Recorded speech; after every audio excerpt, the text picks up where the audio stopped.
د اولیاء سره د علماء مینه پخوا زمانه کې چې څه رقم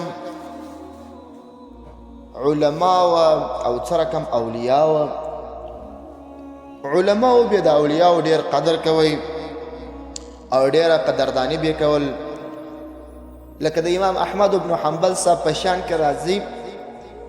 دا د مذهب امام دی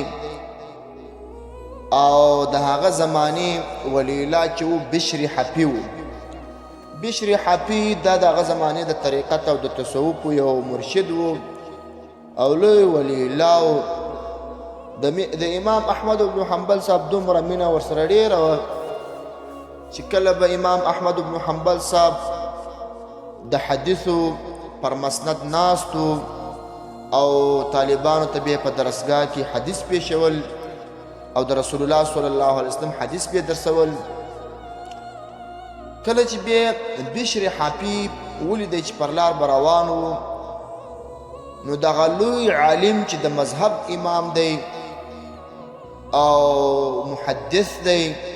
امام احمد بن حنبل رحمه الله دا به ورته ولاړ سو او د درسګاه په مابین کې هغه حدیث به انتظار کړه او د بشر حفی ملاقات ته به انتظار سو او دغه د پاره به ولاړ سو. بیا چا پوښتنه ځینې وکړه چې حضرت دا خو ته شیخ الحدیث یې حدیث درسئ او لوړ عالم یې لوړ علم رب العالمین در نصیب کړی او دغه حضرت چې پر دې لار تیریږي دا خو ته ورته ولاړېږي نو ولې ورته ولاړېږي؟ ستا مرتبه او قدرداني او ستا احترام تر هغه ډېر دی. د په جواب کې ورته وویل امام احمد بن حنبل صاحب وایي زما او د ده په مابین کې دا فرق دی چې زه خالص د کتاب عالم یم او دی چې دی د الله رب ذوالجلال په لاره کې روان دی او د الله رب ذوالجلال د ذات عالم دی. د امام احمد بن حنبل صاحب د بشر حفی ډیر قدردانی او عزت کوي.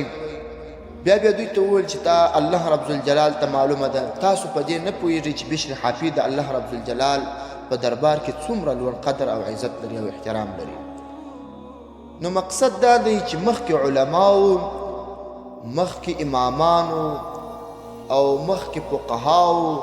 دا د خپل زمانه د اولیاء سره ډیره مینه و ډیر محبت به او د خپل زمانه د اولیاء سره به ملاقاتونه و او اکثر ځای کې علماء لیکلي دي چې موږ کمال ته د دغه اولیاء په دعا رسیدلی د دغه اولیاء په صحبت رسیدلی.